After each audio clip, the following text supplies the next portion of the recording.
Assalomu alaykum do'stlar. Sizlar bilan har doimgidek Behzod Mamajonov. Siz asr vaqti yutganini tomosha qilmoqdasiz.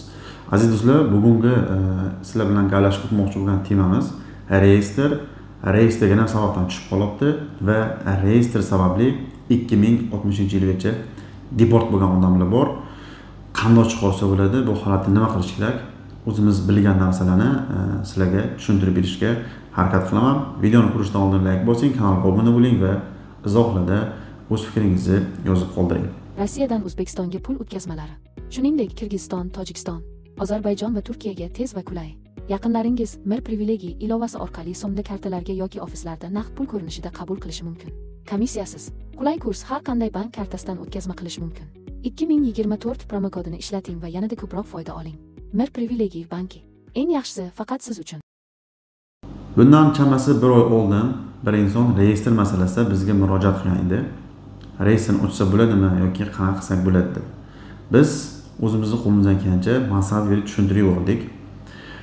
Agarki har bitta odamni patenti hamma dokumenti qo'lda tayyor bo'lsa, biron bir ichida kamchilik bo'lmasa, hamma dokument olib o'ziga yaqin bo'lgan MVD по вопрос migratsiyaga borib обращение qilishadi. Shu yerning o'zida ochishini kutib, ochayotgandan keyin topshirsa qabul qiladi va uzoq bilan 15 kun ichida yoki undan tezroq yoki bir oy ichida chiqib ketishi mumkin reyestrdan.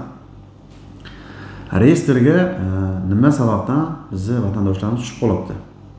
Reyestrga tushadigan eng birinchi sababi dokumentda bo'lgan xatolik. Misol uchun sizning familiyangizda yoki ismingizda SNILSda yoki INRINda yoki bir hujjatning ichida xatosi bor. Eng birinchi tushadigan holat. Va bundan tashqari juda ko'pchiliklar hozirgi kunda Rossiyaga keladi va patent topshirgan bo'ladi va patentini ola olmaydi. Va vatanga qaytib aytadiki, o'zini aybini yashirish maqsadida patent menga bermadi deydi. Lekin mana shu insonlarning ko'pchiligida qonunda kasalligi bor. VIH-SPID, gepatit, mana shu kasalliklar. Kimni qo'liga patent saqladan bermagan bo'lsa, ola olmadi, menga bermadi degan bo'lsa, juda ko'pchiliginiki qonida kasali bor. Eng yomoni bu VIH-SPID. Mana shuni hisobidan ham odamlar reyestrga tushirib qo'yadi. U yerdan patent bermaydi, migratsiyaning orqasiga pechat qo'yib beradi, 3 kunda chiqib ketdi. Odamlar chiqib ketmaydi, yuraveradi. Agarda VIH-SPID kasalligiga uchragan odam Rossiyadan chiqib ketsa, mana shu Sahrdan patent bermagan holatda bular qaytib kira olmaydi, ularni danisiga bir umrlik zapret tushadi Rospotrebnadzordan.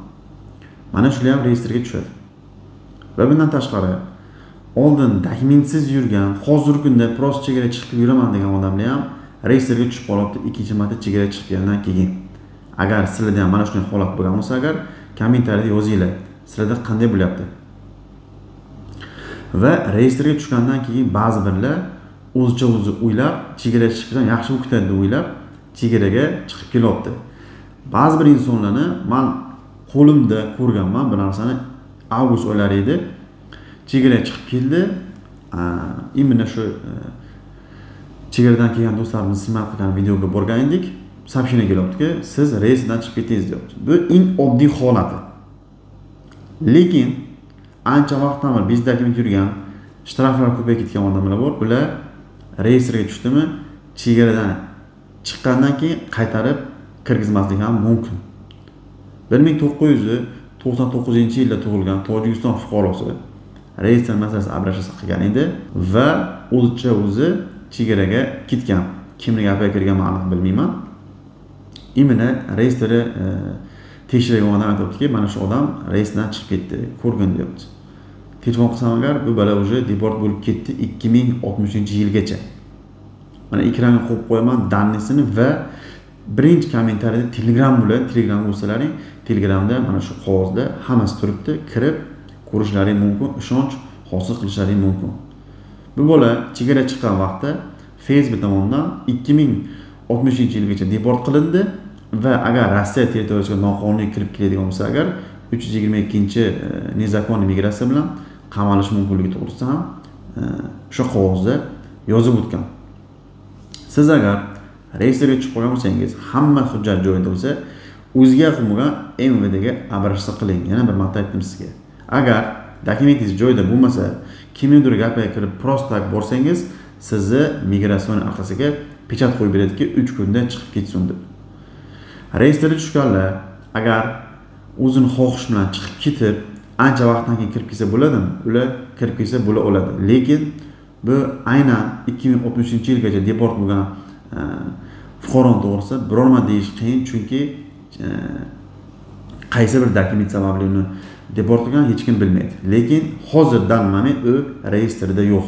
Chunki reyestr proverka qildik, reyestrda umuman yo'q. Mana shuni hisobdan biz bilib qoldikki, reyestrdan chiqib ketdi deb. Hozir reyestrda yo'q, lekin Rossiyaga 2060-yilgacha kira olmaydi. Sizda ham hamma hujjat joyida bo'ladigan bo'lsa, borib bemalol operatsiya qilishingizni men sizga maslahat berardim. Hozirgi kunda o'sha reyestr masalasida через onlayn ham operatsiya qilsa bo'ladi deb chiqishdi, lekin men o'zim qilib ko'rganim yo'q. Operatsiya qilinglar, qo'lingizdan kelsa, o'xshaydi. Bu temada sizlarga qo'limdan kelgancha ma'lumot yetkazishga harakat qildim. Ekranda nomer qoldirdim. Agarda siz chegaraga chiqmoqchi bo'lsangiz, operativ aytdilar kerak bo'lsa, ekranda nomerlarga bemalol murojaat qilishingiz mumkin. Va do'stlar, metro Kankova 3-vaqtdan chiqishda to'g'rida Burger King, chap tomonda esa Meritor supermarket bor. Supermarketga kirganlaringda o'ng qo'lda birinchi aviakassa, Yo'ldoshbek aviakassasi mana shu yerga kelib, ne только siz aviabilet, bezlimit sim kartalarni sotib olishingiz mumkin, hammasi qonuniy. Va ekranga nomer qo'yib ketaman. Avia chipta kerak bo'lsa agar bemalol telefon qilib Yo'ldoshbek aviakassasidan foydalanishingiz mumkin. Videoga like bosing, kommentarda o'z fikringizni yozib qoldiring. Biz sizga qo'limizdan kelgancha tushuntirib berishga harakat qildik. Hozirgi vaqtda juda ko'pchiliklar patentini o'z vaqtida turdoidaga topshirmayapti. Bunda ham patent anulyering bo'lgan vaqtda ham siz to eski patentingiz srogi tamom bo'lmaguncha patent yangi ola olmaysiz. Va patentni kuydirib qo'yadiganlar ham xuddi shundoq. Hozir zakon borki, oldinlari patent kuyib qolsa chegara chiqib yangi patent qilsa bo'lardi. Hozir u narsani sira ilojisi yo'q. Patent kuydimi, patent anulyering bo'ldimi, 1 yilgacha, ya'niki o'sha eski patent srogi tamom bo'lmaguncha yangi patent siz ola olmaysiz. Bu holatda siz faqatgina Rossiyani tark etishingiz kerak bo'ladi. Agarda sizga turdoida va hamda o'ylamlar kerak bo'lsa, ekranga nomer qoldirdim. Telefon qilishingiz mumkin. Qo'limizdan kelgancha sizlarga yordam beramiz. Hurmatli musofir yurtda yurgan yurtdoshlarimiz, patentingiz kuyib ketmasligi uchun turdovoy dogovor va уведомление xizmati, deport, zapret tekshirish, SNELS va INEN kerak bo'lsa, ekrandagi nomerlarimizga WhatsAppdan aloqaga chiqing. 100% ishonchli xizmatlar.